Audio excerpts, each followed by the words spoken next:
নমস্কার বন্ধুরা, মালার রান্নাবান্নাতে সবাইকে স্বাগত। বন্ধুরা, আজকে আমি বানাবো একদম নতুন একটা রেসিপি, যেটা বানানোর জন্য বাইরে থেকে কিন্তু কোনো কিছুই আনা লাগবে না। ঘরে থাকা উপকরণ দিয়েই কিন্তু এই রেসিপিটা খুব সহজে বানিয়ে নেওয়া যাবে। বাচ্চাদের টিফিন কিংবা চায়ের সাথে অথবা ছোটখাটো খিদে মেটানোর জন্য এই রেসিপিটা কিন্তু উপযুক্ত হবে। ভিডিওটি শুরু করার আগে সকল বন্ধুদের কাছে আমার একটাই রিকোয়েস্ট, মালার রান্নাবান্নাতে নতুন বন্ধু হয়ে থাকলে অবশ্যই সাবস্ক্রাইব করে রাখবেন। আর মালার রান্নাবান্না মানেই কিন্তু সহজ এবং নতুন রান্নাবান্না। রেসিপিটি বানানোর জন্য আমি এখানে 1 কাপ জল নিয়েছি। জলটা আমি কড়াইতে ঢেলে দিলাম। দিয়ে দিচ্ছি 1/4 টিস্পুন রিফাইন অয়েল, 1/4 টিস্পুন লবণ দিচ্ছি। গ্যাসের ফ্লেম কিন্তু অন করা আছে। লবণটা যখন জলের সাথে গুলে যাবে আর জলটা সামান্য একটু গরম হয়ে যাবে, তখন আমি জলের মধ্যে ঢেলে দেবো 1 কাপ চালের গুঁড়ো। রেসিপিটা বানানোর জন্য কিন্তু চালের গুঁড়োই ব্যবহার করতে হবে। চালের গুঁড়োটা অনবরত নাড়াতে চাড়াতে থাকতে হবে। তারপর কিছুক্ষণের মধ্যেই দেখা যাবে এটা একটা ডোয়ের মতন হয়ে গেছে। গ্যাসটা বন্ধ করে দিতে হবে। এই ডোটা আমি কড়াই থেকে নামিয়ে নেব। এইবার আমি এখানে নিয়ে নিচ্ছি 2টো সিদ্ধ করা আলু।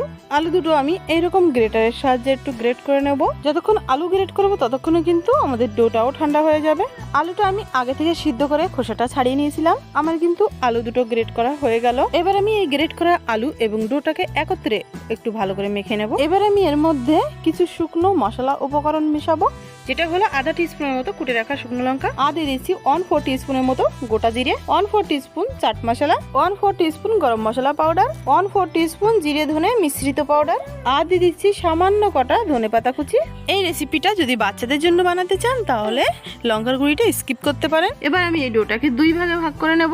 এবার আমি হাতে একটু তেল নিয়ে বেলনিতে আর বেলনে একটু তেল লাগিয়ে নেব। তারপরে যেই ডোটাকে আমি 2 ভাগে ভাগ করেছিলাম ওখান থেকে 1 ভাগ নিয়ে একটু মোটা করে বেলে নেব। এই রেসিপিটার জন্য বেলার কাজটা কিন্তু হালকা হলে চলবে না, মোটা করেই বেলতে হবে। আমি কিন্তু এই রেসিপি রুটিটা একটু চৌকো শেপে করে বেলে নিয়েছি। এবার চারি সাইডটা আমি ছুরির সাহায্যে চৌকো করে কেটে নেব।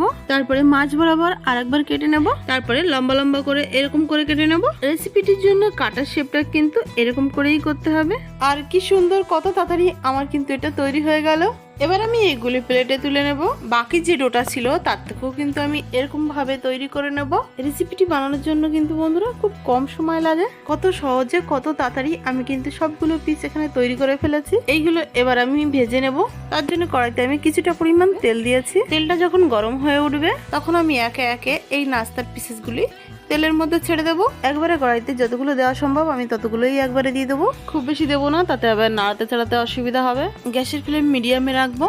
আর যখন এক পাশ ভাজা হয়ে যাবে তখন আমি পাল্টে দেবো অপর সাইড সমানভাবে ভেজে নেওয়ার জন্য। এইভাবে ভাজতে ভাজতে নাস্তাগুলির কালার যখন একটু ব্রাউন ব্রাউন হয়ে যাবে তখন এই নাস্তাগুলি কিন্তু তেল থেকে তুলে নিতে হবে। একই রকম ভাবে নাস্তাগুলি সব ভেজে নিতে হবে। এই খাবারগুলি কিন্তু উপর থেকে মুচমুচে আর ভিতর থেকে স্পঞ্জি হয়। বাড়ির বাচ্চাদের এই খাবারটি যদি একদিন বানিয়ে খাওয়ান, বাচ্চাগুলি এই খাবারটি খেয়ে কিন্তু ফ্রেঞ্চ ফ্রাই ওই জাতীয় খাবার কিন্তু খাওয়া ভুলেই যাবে। এই খাবারটি যেমন হেলদি আর টেস্টিও আছে। এটা টমেটো সসের সাথে খেতে খুব ভালো লাগে। ছোটখাটো খিদে চায়ের সাথে বাচ্চাদের টিফিনে এটা কিন্তু খুব ভালো খেতে। তো বন্ধুরা, এরকম আরো নতুন নতুন রান্নাবান্না দেখার জন্য মালার রান্নাবান্নাকে সাবস্ক্রাইব করতে ভুলবেন না।